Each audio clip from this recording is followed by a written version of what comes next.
오늘 본문은 이스라엘 백성들을 향하신 하나님의 사랑이 무엇인지를 보여주고 있습니다. 크게 두 가지를 말하는데요. 첫 번째는 하나님은 누구를 사랑하시는가입니다. 하나님께서는 영적으로 어두운 이스라엘 백성들을 여전히 사랑하고 계십니다. 유대인들은 사람의 계명으로 하나님의 말씀을 어기고 있었죠. 그 결과가 하나님을 헛되이 섬기는 것입니다. 하나님을 헛되이 섬기고 말씀을 어기는데도 하나님의 마음은 똑같습니다.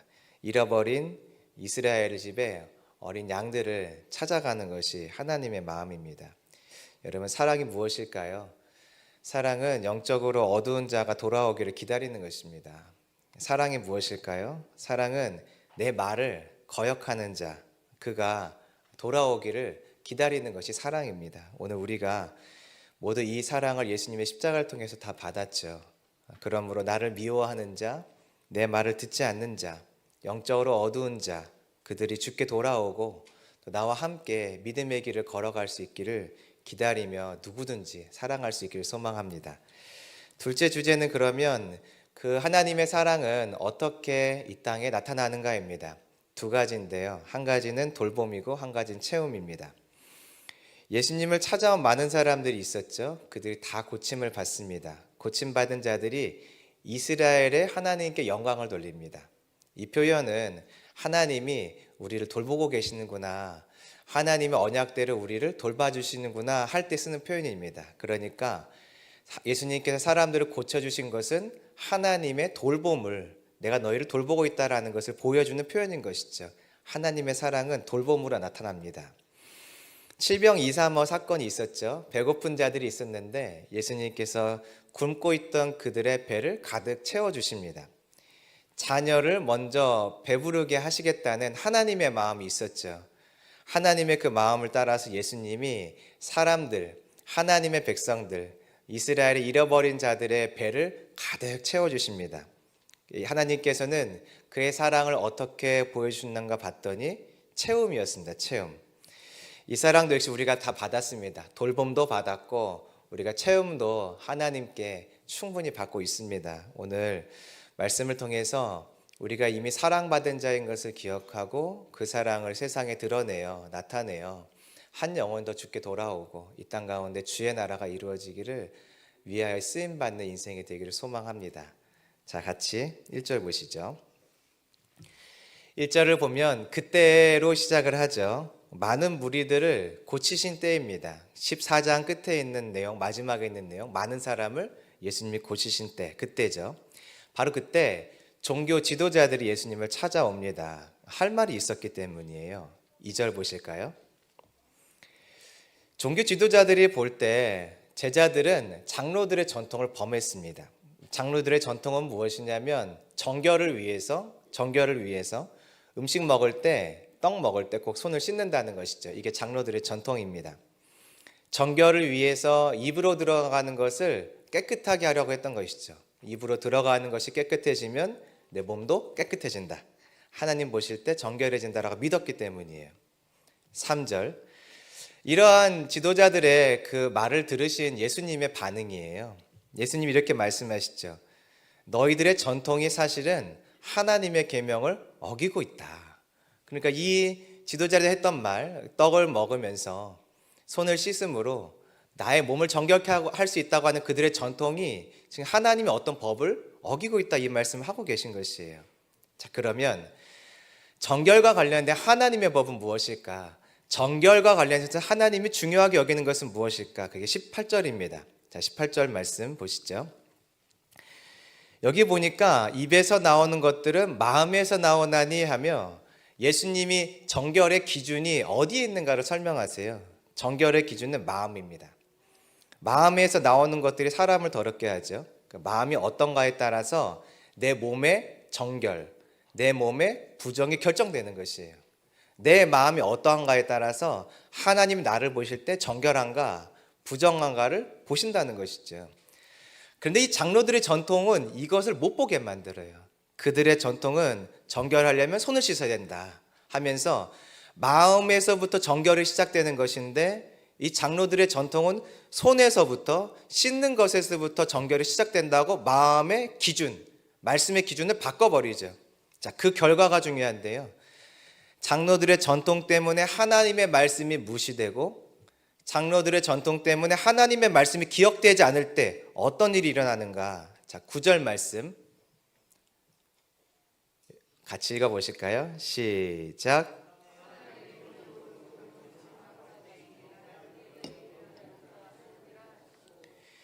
사람의 계명을 가르치면 결과적으로는 하나님을 헛되이 예배하게 되고 경배하게 됩니다. 사람의 말을 사람이 하나님의 말씀보다 더 중요하게 여겨요. 자, 그러면 마음의 중심에는 사람이 있는 것인가요? 하나님이 있는 것인가요? 사람이 있는 것이죠. 물론 그렇게 배워서 그럴 수 있는 것이지만 어쨌든 잘못 배워서 마음의 중심이 사람이냐 하나님이냐 할 때 장로들의 전통을 따라서 배우기 시작하면 마음의 중심이 하나님이 아니라 사람이 되어버리죠. 이 마음에 하나님 말씀보다 사람의 말을 더 중요하게 여기는, 사람을 더 중요하게 여기는 마음이 들어와 버렸어요. 그런 사람의 예배를 주님에 받으실 수 있을까? 받으실 수 없죠. 주님 우리의 마음을 보시잖아요. 내 마음에 하나님이 아니라 사람이 들어와 있고 말씀이 아니라 사람의 생각이 들어와 있는데 내 중심을 보시는 그 하나님이 내가 행위로 드린 예배를 받으실 수 있을까? 없는 것이죠. 그래서 잘못 배우면 결과적으로 내 예배가 주님께 드려지지 않는 것이 되는 것이에요. 지도자들의 잘못된 가르침이 백성들의 예배를 막았어요. 백성들은 예배 열심히 드렸습니다. 절기 지키고 예배 열심히 드렸는데 결과적으로 그들의 예배가 하나님께 드려졌는가? 드릴 수 없다는 것이에요. 마음의 중심을 장로의 전통이 바꿔놨기 때문에요. 그러므로 우리가 마음 중심을 잘 살펴봐야 됩니다. 어떤 것들은요 신앙적인 것들이라고 생각을 하는데 사실은 신앙적이지 않은 것들이 있어요. 어떤 것은 하나님이 주신 마음이다 라고 생각하고 있는데 잘 살펴보면 이게 하나님의 마음이 아니라 내 정욕, 내 욕심, 내 생각일 때가 있어요. 이것들을 잘 구분해야 돼요. 왜냐하면 내 마음에 품고 있는 것이 저와 여러분의 정결을 결정하기 때문에 그래요. 내 마음에 품고 있는 것이 내 예배를 주님께서 받으실지 말지 결정하는 기준이 되기 때문에 그래요.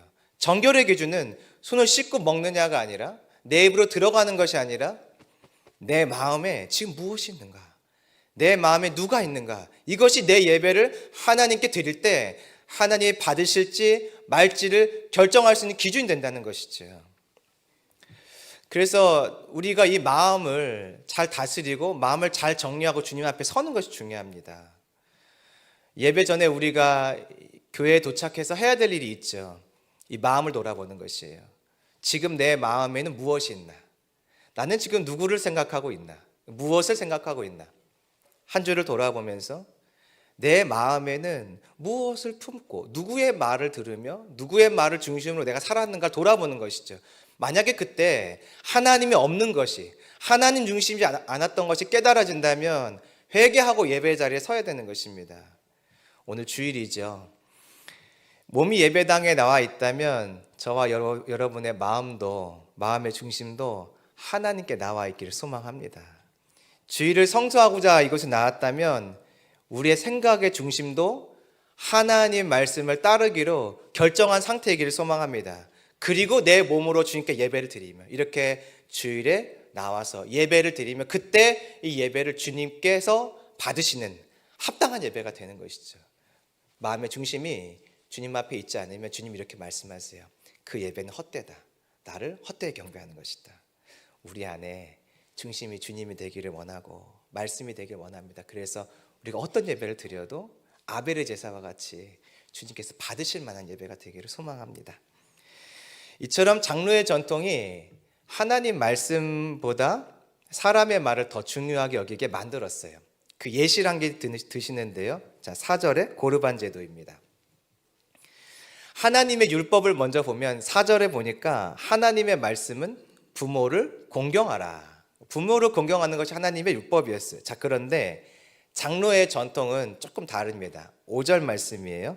우리 같이 읽어보실까요? 5절 시작.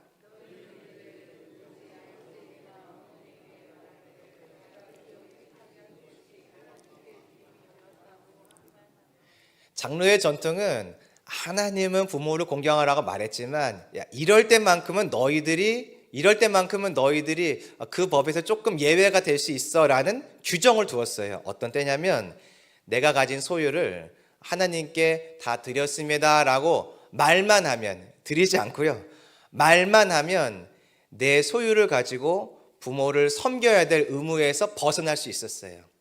이것은 다 주님 것이에요. 이제부터 어머니 아버지 아쉽지만 하나님 마음을 따라 제가 이 전 재산을 다 주님께 드리기로 결정했어요. 드린 것이 아닙니다. 드리기로 결정했다가 말만 하면 그 사람은 내 것을 가지고 부모를 섬겨야 될 의무에서 벗어날 수 있었어요. 역시 하나님의 말씀보다 사람의 계명이 더 중시되게 만들었죠. 그 결과는 똑같습니다. 자, 9절 말씀 한 번 더 읽어보겠습니다.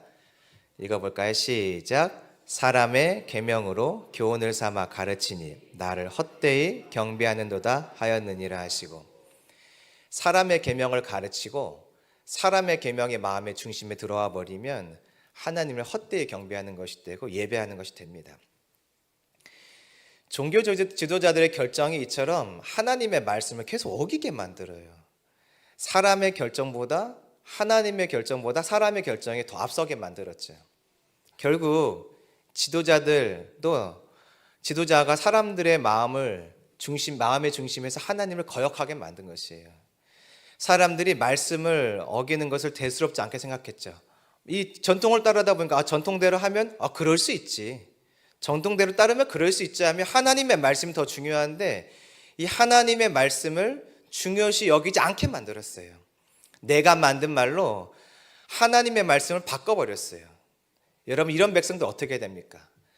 사람이 자기가 만든 말, 자기가 세운 기준을 하나님의 기준과 바꿔버렸어요. 하나님의 기준은 여기에 있는데 사람은 여기에 기준이 있다고 바꿔버렸어요. 자, 이런 백성들, 나의 말을 따르지 않는 백성들, 여러분 어떻게 해야 됩니까? 직장에서 내가 결정권을 갖고 있어요. 그래서 내가 결정을 하면 누군가 자꾸 이걸 바꿉니다. 앞에서는 네 하고 뒤에서 자꾸 이 결정을 바꿔요. 여러분이 지도자라면, 여러분이 결정권자라면 그 사람은 어떻게 하시겠어요? 내가 이미 결정 다 해서 공포했는데 조금씩 그 결정을 바꾸려고 말을 하고 여론을 형성한 사람이 있어요. 여러분이 지도자라면, 회사의 사장이라면, CEO라면 그런 직원 어떻게 하시겠어요? 같이 일하시겠어요? 내보내시겠어요? 네, 같이 일 못하죠. 절대 못합니다, 여러분. 어떻게 그런 사람이랑 같이 일을 해요? 이유는 내 말을 거역해서 문제가 아니라 한 방향으로 갈 수가 없잖아요. 이 종교 지도자들이 그렇게 했어요. 하나님이 주인이시죠. 하나님이 왕이신데 교회의 법을 바꾸는 것이에요. 말씀의 법을 바꾸는 것이에요. 그럼 하나님은 어떻게 하실까? 우리의 마음 같으면 이런 사람 당장에 잘라버려야죠. 교회에서 내쫓아야죠. 같이 있을 수 없겠죠, 이런 사람. 그러나 하나님의 마음은 조금 달랐어요. 이제 이 하나님의 마음이 수르보니게 여인 사건에서 나옵니다. 자, 21절 보실까요? 예수님이 두로와 시돈 지방으로 가셨어요. 이방 땅으로 가신 것이죠. 22절. 그때 가나안 여자 하나가 다른 성경에 보면 수르보니게 여인이라고 되어 있죠. 찾아와서 소리를 지릅니다. 크게 소리를 치는데 여기서 이 단어는 미완료로 되어 있어요. 미완료. 그러니까 반복적으로 예수님을 따라가면서 이렇게 외친 것이죠. 다윗의 자손이여, 주 다윗의 자손이여, 나를 불쌍히 여기소서. 주 다윗의 자손이여, 나를 불쌍히 여기소서. 뒤에서 예수님은 저 앞에 가시고 뒤에서 한 여인이 계속 쫓아오며 이 말을 하는 것이에요. 내 딸이 흉악하게 귀신 들렸습니다. 고통받고 있습니다. 도와주세요. 도와주세요. 이 여인이 계속 이야기를 하는 것입니다. 예수님이 들으셨어요. 분명히 들으셨어요. 자, 그런데 23절 보면 예수님이 한 말씀도 대답을 안 하시죠. 안 들리셔서 그랬나? 아니에요. 들으셨어요. 그렇군 하면서 가시는 것이에요. 계속 앞으로 가시는 것이에요. 제자들이 예수님께 말합니다. 예수님, 저 여인 좀 어떻게 하세요? 도와달라고 저렇게 따라오잖아요. 왜 그냥 가십니까? 예수님. 그런데 예수님이 제자들의 말을 듣고도 그냥 걸어가세요. 여기 나와 있는 청하여 말하되라는 표현은 미완료예요. 그 얘기는 무엇이냐면 제자들이 예수님 붙들고 말씀을 드렸는데 예수님이 무시하고 그냥 가시는 것이에요. 자기 갈 길을. 근데 여인은 뒤에 도와달라고 계속 말을 합니다. 제자들이 가만히 있을 수 없죠. 참모진이 뭐합니까? 바른 거 알려드리고 좋은 거 알려드려서 지도자가 좋은 길 갈 수 있도록 해야 되죠. 뒤에서 여인이 계속 도와달라고 소리치니까 제자들이 옆에서 예수님 좀 들어보시라고요. 쫓아오잖아요. 도와달라고 하지 않습니까? 예수님 또 가시는 것이에요. 예수님 이 무한 반복. 도와달라 도와주면 어떻겠습니까? 도와달라 도와주면 어떻겠습니까? 이 실랑이가 계속 벌어지는 가운데 있는 것이에요. 그때 예수님이 드디어 대답을 하세요. 24절 말씀 같이 읽어보실까요? 시작. 예수께서 대답하여 이르시되 나는 이스라엘 집에 잃어버린 양 외에는 다른 데로 보내심을 받지 아니하였노라 하시니. 예수님이 대답을 하시긴 했는데 영 꽝인 말씀을 하신 것이에요. 나는 이스라엘 집에 잃어버린 양 외에는 다른 데로 보냄받지 않았다. 도와줄 줄 알았거든요. 당연히 그동안의 예수님의 모습을 보면 도와주죠. 당연히 도와주죠. 그리고 예상을 하고 기대하고 제자들이 말을 했더니 예수님이 딴 얘기를 하세요. 야, 난 유대인들 도울 거야. 너희들 도대체 왜 그래? 이 예수님의 말을 보면 앞뒤가 안 맞아요. 자, 예수님이 지금 어느 지방에 계시죠? 두로와 시돈, 이방 땅이죠. 예수님 이방 땅에 관광하러 가신 거죠. 오늘 두로와 시돈 내가 잘 모르는데 거기 좋은 데 있다더라, 맛집 있다더라. 우리 제자들도 그동안 수고 많이 했으니까 관광도 하고 우리 맛있는 거 먹으러 가자, 그러신 거죠? 아니에요. 분명히 하나님의 일을 하러 가신 것이에요. 사람을 고치고 살리러 가셨어요. 유대인이 아니라 이방인을 살리러 가셨어요. 자, 그런데 예수님 하시는 말씀이 야, 나는 유대인을 위해 왔지 이방인을 위해 오지 않았어. 그 말을 하세요. 말이 안 되는 말을 하고 계신 것이에요. 어떤 의도가 있겠죠? 이 말을 여인이 못 들었으면 좋겠는데 왜 마음 상하는 말이잖아요. 그런데 여인 들었어요. 그리고 대답을 합니다. 25절. 여자가 와서 예수께 절하며 이르되 주여 저를 도우소서. 여인이 이 마음 아픈 상처되는 말을 듣고 다시 대답을 해요. 주님 도와주세요. 마치 예수님의 그 말을 못 들은 사람처럼 마음 꾹 누르고 말합니다. 주님 도와주세요. 예수님이 이 정도 되면 보통은 도와주시거든요. 그런데 오늘은 좀 달라요. 예수님 어떻게 이렇게 말씀하시나. 자, 26절입니다. 읽어보실까요? 시작.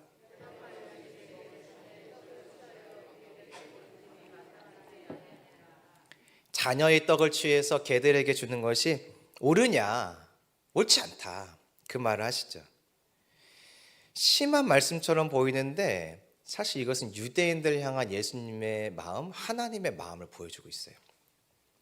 앞에서 바리새인과 서기관들이 장로들의 전통을 가지고 하나님의 말씀을 어기고 있었죠.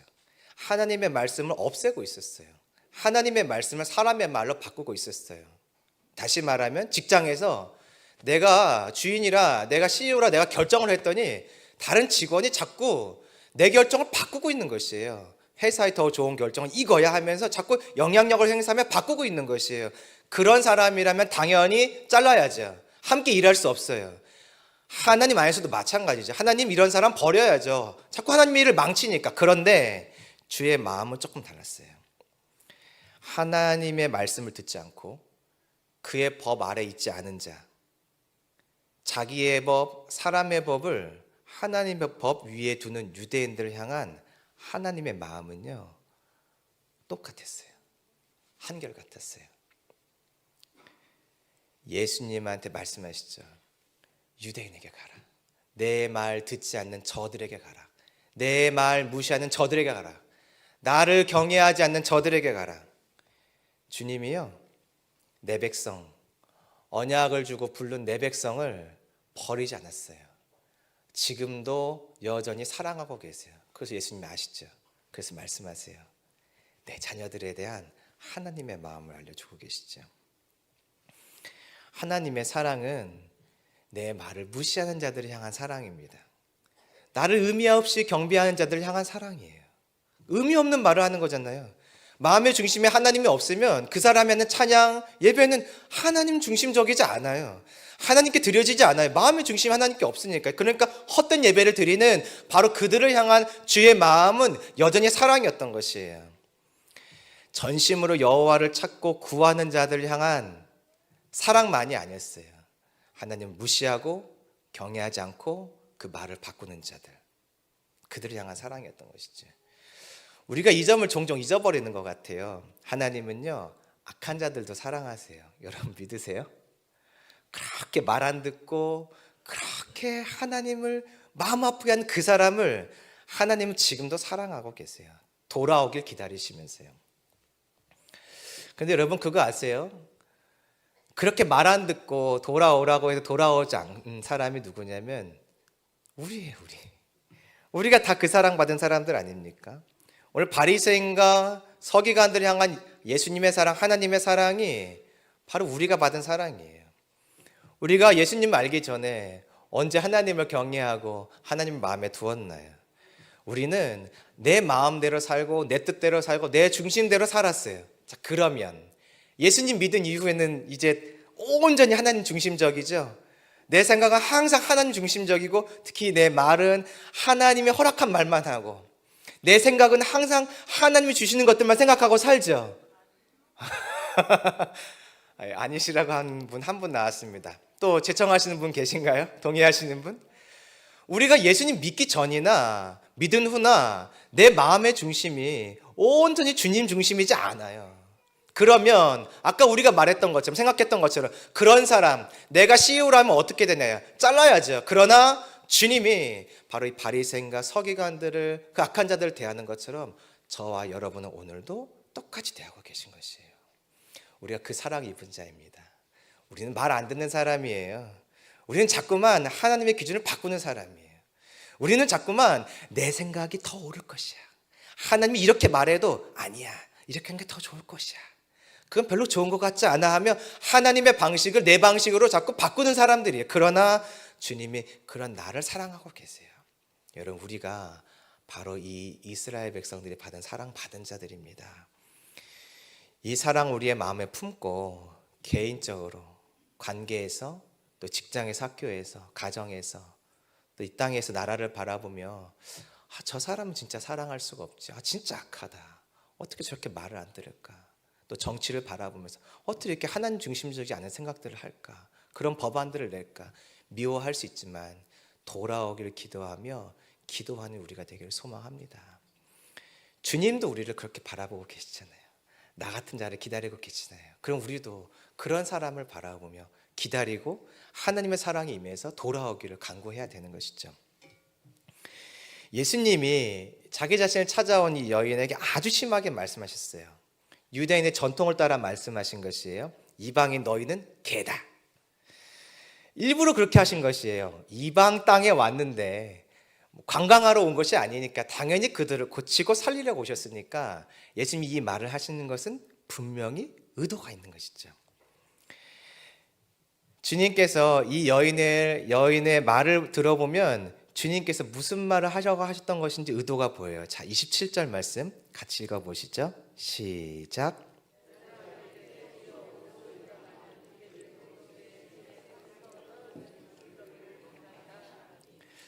이 여인의 마음이 아마 딸 때문에 이렇게 강하게 되었는지 아니면 원래 강하게 되었는지 이렇게 말을 합니다. 옳소이다. 맞다고 하죠. 뭐가 맞다는 건가요? 이방인 너희는 개다라고 했던 그 말이 맞다는 것이에요. 예, 맞습니다. 예, 맞습니다. 유대인의 전통은 이방인들을 개로 여겼죠. 그런데 이 여인이 이렇게 말을 해요. 그런데 예수님, 개들도 제 주인의 상에서 떨어지는 부스러기를 먹습니다. 나는 개인데 나는 지금 누구에게 속해 있다고 말을 하고 있나요? 제 주인이 누구예요, 여러분? 예수님이죠. 그러니까 유대인의 전통은 이방인은 교회 안에 들어올 수 없고 유대인의 무리에 들어올 수 없고 하나님의 백성이 될 수 없죠. 전통은 그래요. 그러나 하나님의 말씀은 어떻죠? 그동안에 있었던 성경에 있는 하나님의 말씀, 라합을 기억하면 쉬우세요. 룻을 기억하면 쉬워요. 하나님의 말씀은 뭐죠? 이방인들도 주께 돌아와 하나님 허락하신 이 씨 예수님을 통하여 온 민족이 복받는 것이 하나님의 말씀이죠. 이 여인 안에 이런 하나님의 계획이 있었어요. 이 여인 안에 이 하나님의 말씀을 믿는 믿음이 있었어요. 이 여인 안에 하나님의 구속사 안에서 나 같은 자도 나 같은 자도 주께 들어갈 수 있다는, 주의 백성이 될 수 있다는 소망이 있었어요. 그래서 어떤 말이 들리지 않는 거죠? 사람의 전통이 들리지 않는 것이에요. 유대인의 전통이 들리지 않는 것이에요. 그들이 아무리 나를 향하여 비방하고 너희들은 주님께 돌아올 수 없는 거룩하지 않은 백성이야 라고 말해도 이 여인의 마음에 한 가지가 있어요. 나는 저 예수님이 나의 주인 될 수 있어. 난 저 주인 안에 들어갈 수 있어. 어떻게 알았는지 룻처럼, 라합처럼 하나님의 백성으로 편입되고자 하는 그 소망이 그의 마음속에 가득 있었던 것이죠. 전통과 말씀, 이 여인은 지금 무엇을 따르고 있나요? 말씀을 따르고 있는 것이에요. 이 여인의 믿음이 앞에 있었던 바리새인과 서기관들보다 훨씬 나아요.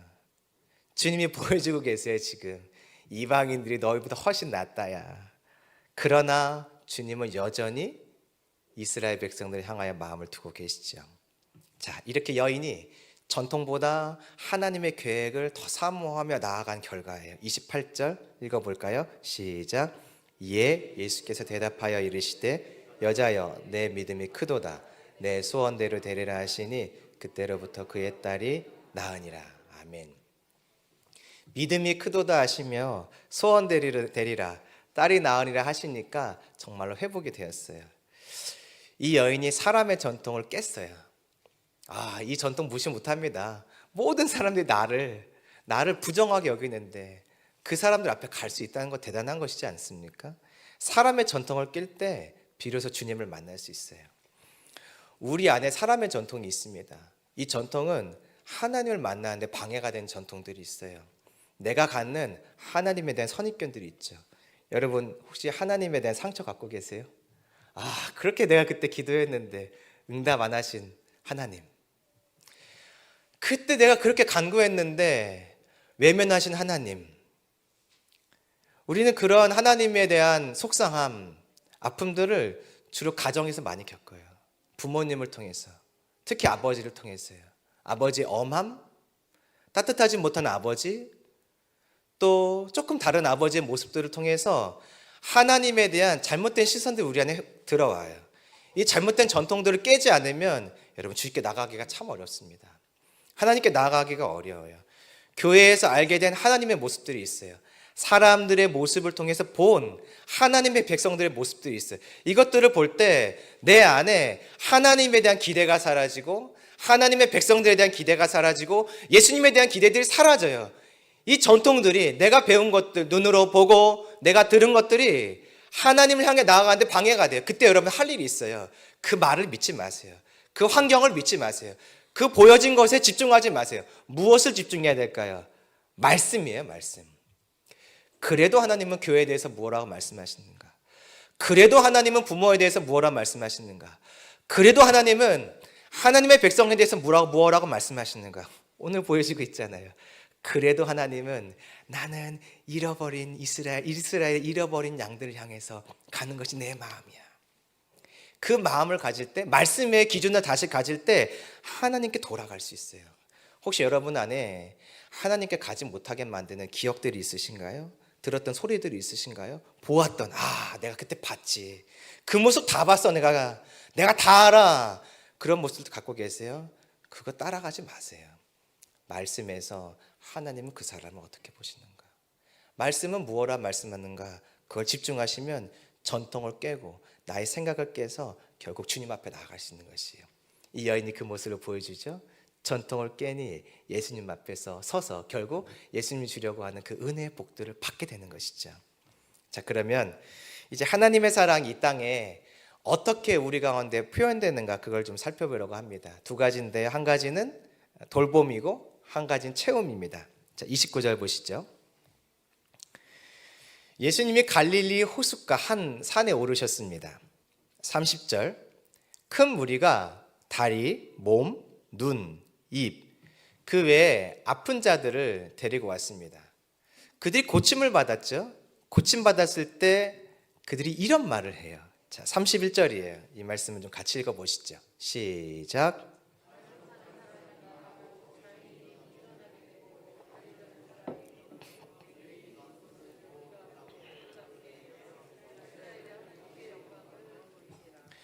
여기에 보니까 고침받은 사람들이 감사합니다. 너무 행복합니다. 좋습니다. 그리고 사람들에게 여러분 이곳에 오세요. 예수님께 오면 고침받을 수 있습니다. 은혜 받을 수 있습니다. 회복될 수 있습니다. 보통 이런 말들이 기록되어 있는데 여기는 조금 달라요. 여기는 이스라엘의 하나님께 영광을 돌리니라 이렇게 말하고 있죠. 사람들이 회복된 사람들이 이렇게 말한 것이에요. 하나님께 영광 올려드립니다. 이스라엘의 하나님께 영광을 올려드립니다. 그냥 하나님께가 아니라 이스라엘의 하나님께 영광을 올려드립니다. 사람들이 이렇게 말을 했어요. 이 표현은 성경을 찾아보면 언약의 하나님께서 언약대로, 즉 약속하신 하나님이 약속대로 무언가를 하실 때 사람들이 그 모습을 보면서 와, 이스라엘의 하나님께 영광을 올려드립니다. 이 말을 합니다. 누가복음 1장을 보면 사가랴가 구원 하나님을 이렇게 찬양해요. 사도행전 13장을 보면은 이스라엘의 출애굽을 회상하면서 이렇게 하나님을 찬양합니다. 그래서 이 표현은 언약대로, 약속한 대로 하나님이 자기 백성을 돌보신다. 나의 백성을 돌보시는구나. 나를 약속대로 돌보시는구나. 이것을 깨달을 때 사람들이 하는 표현인 것이에요. 그러니까 지금 사람들이 고침받은 이 사건은 무엇이냐면 하나님이 치유하셨다, 축사하셨다 맞지만 중요한 것은 무엇이냐면 하나님이 내 백성을 돌본다. 내 백성을 돌보고 계신다. 이스라엘 백성들은 이 경험을 하면서 주님이 나를 돌보고 계시는구나. 이것을 경험한 사건인 것이에요. 하나님의 사랑은 여러분 돌봄입니다. 하나님은요 지금도 우리를 돌봐주고 계세요. 무엇으로 돌보시냐면 언약으로 돌보시는 것이에요. 여기 나온 대로 하나님은 고치시죠. 고치시는 것은 이사야서의 약속 때문에 고치시는 것이에요. 즉 하나님은 언약대로 약속대로 우리를 돌보고 계신 것이에요. 약속 때문에 우리를 고치시고 약속 때문에 우리를 회복시키시는 것이에요. 하나님은 언약대로 우리를 돌보시는 분이세요. 세상은요 지금도 주의 말씀대로만 움직이고 있음을 믿으시길 바랍니다. 세상에 많은 전쟁이 있습니다. 악한 자들이 자기들 이익을 따라 전쟁도 일으킵니다. 그러나 이 자리에는 역시 하나님의 어떠한 말씀, 계획들이 성취되는 자리인 것을 믿으시기 바랍니다. 세상 만사가 그렇다면 저와 여러분의 개인의 삶은 어떨까요? 저와 여러분의 삶 지금도 말씀대로 인도함 받고 계신 거 여러분 믿으세요? 대답을 안 하세요. 세상의 일들을 믿으시는데 다시 한번 여쭤볼게요. 나의 개인의 삶도 말씀대로 인도함을 받다가 믿으세요? 안 믿어지시거든 물어보세요. 주님, 내 삶 가운데 지금 어떤 말씀을 성취하고 계십니까? 내가 지금 어떤 말씀으로 가길 원하셔서 저에게 이런 일들 허락하셨습니까? 물어보세요. 주님이 정확하게 알려주실 것이에요. 저와 여러분의 삶은 말씀의 돌봄을 받고 있는 것이에요. 개인적으로 우리가 말씀을 읽을 때 깊은 위로와 감동과 격려를 받을 때가 있죠. 말씀을 들을 때 또는 어떤 상황에서 말씀이 머릿속에 픽 하고 지나가는 그 한 구절의 말씀, 한 단어의 말씀이 큰 위로와 격려가 될 수 있습니다. 저와 여러분은 지금도 주님의 말씀, 약속된 말씀의 돌봄을 받고 있는 것이에요. 그러므로 내 인생에 돌봄받고 있는 것이 맞나? 내 인생에 하나님의 사랑이 임하고 있는 것이 맞나? 무엇으로 확인하냐면 말씀으로 확인하는 것이에요. 내 말씀대로, 내 삶이 말씀대로 되어지고 있고 하나님이 나의 삶에 말씀대로 관여하고 계시다면 여러분 그것이 돌봄이신 것이에요. 내게 필요한 무엇인가를 채워준 것, 그건 뒤에 나오고요. 중요한 것은 말씀이에요. 말씀대로 돌봄을 받고 말씀대로 돌봄을 경험하는 저와 여러분이 되길 소망합니다. 그렇다면 내가 이 사랑받은 자로서 다른 사람을 사랑하는 방법은 무엇일까요? 그가 말씀에 돌봄을 받도록 말씀을 알려주고 가르치고 말씀대로 살아갈 수 있도록 도와주는 것이죠. 가장 큰 것이 전도 아닙니까? 전도할 때 한 영을 주께 돌아오게 교회를 인도하면 가장 먼저 무엇을 하나요? 교회에서 말씀 듣잖아요. 그것이 다른 사람을 사랑하는 방식인 것이에요. 두 번째, 하나님의 사랑은 체험으로 나타납니다. 예수님이 말씀 사경회를 계속하세요. 사람들이 몰려오면 또 말씀 사경회를 계속하십니다. 자, 이때 예수님의 마음을 좀 보실까요? 32절입니다. 32절 말씀 우리 같이 읽어보실까요? 시작.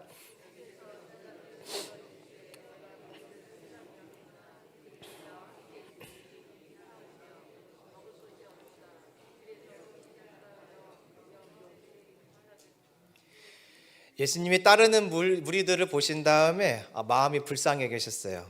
배고프겠다, 불쌍하다. 그래서 예수님이 떡 7개 그리고 생선 2마리인지 3마리인지 아무튼 2-3마리 정도를 가지고 이들을 다 먹이셨어요. 자, 먹이신 결과예요. 먹이신 결과 37절 보시죠. 37절 보니까 필요 없는 말이 있어요. 없어도 아무 관계없는 말 찾아보세요. 여러분 뭔가요? 없어도 아무 관계없는 말.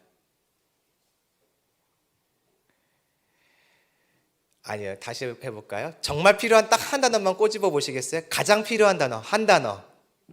먹고예요, 먹고. 먹으면 된 것이. 예수님은 지금 먹이려고 하는 것이 목적이었어요. 그럼 성경 이렇게 기록하면 돼요.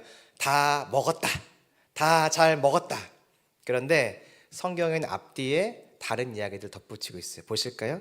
다 배불리 먹고. 꼭 배불리 먹어야 되나요? 간단하게 먹을 수 있잖아요. 성경은 배불리 먹었다가 표현을 하고 있어요. 또 보실까요? 남은 조각을 7광주리에 차게 거두었으며. 이거 필요 없습니다. 이런 말. 잘 먹으면 되는 것이에요. 7광주리 가지고 이제 누구 코에 붙이겠습니까? 이 많은 사람들. 내일 아침 못 먹잖아요. 필요 없는 말이에요. 그러나 성경에서 이 말을 기록하고 있어요. 먹고라고 기록하지 않고 다 배불렀다. 7광주리에 차게 거두었다. 하나님은 사람들에게 체험을 허락하셨네요. 근데 여러분, 왜 예수님이 여기서 배부르게 사람들을 먹인 줄 아세요? 내일 아침에도 또 오라고? 저녁에 갈 길이 멀으니까 혹시 배고플까 봐? 아니에요. 우리가 방금 읽었던 수르보니게 여인 사건 있죠? 이것이 마가복음에도 기록되어 있는데 여기에 예수님이 왜 배불리 먹였는지가 나와 있어요. 마가복음 7장 27절 말씀이에요. 같은 내용인데 조금 더 설명이 다릅니다. 마가복음 7장 27절 화면에 나왔네요. 같이 읽어보실까요? 시작. 예수께서 이르시되 자녀로 먼저 배불리 먹게 할지니 자녀의 떡을 취하여 개들에게 던짐이 마땅치 아니하니라. 여기 보니까 똑같은 사건인데 마가복음에서는 예수님이 하나님의 마음을 따라서 자녀로 먼저 어떻게 먹인다고요? 배불리 먹게 한다고 되어 있죠.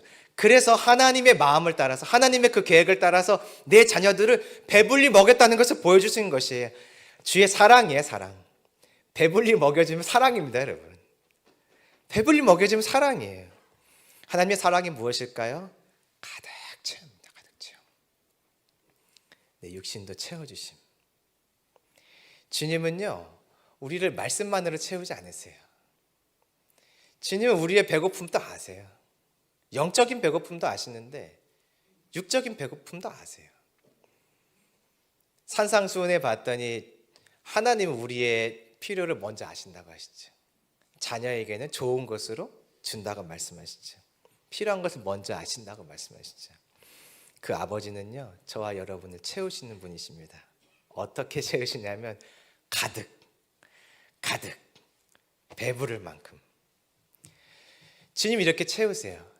그런데 이 채우심은 단순히 육신의 필요만 채우는 것을 말하지는 않아요. 하나님과의 교제의 회복을 말합니다.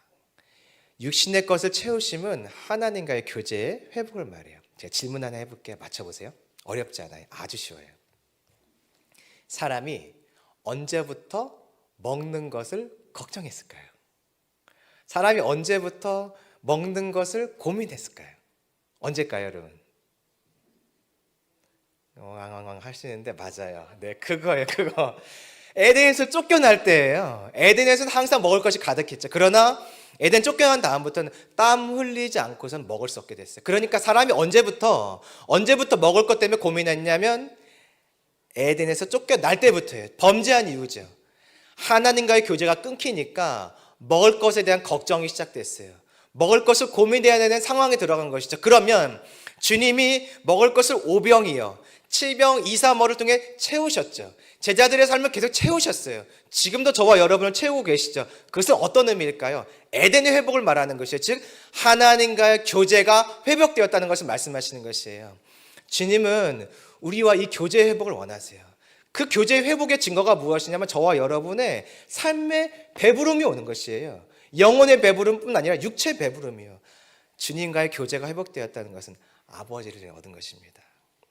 누가복음에 잘 아는 내용, 탕자.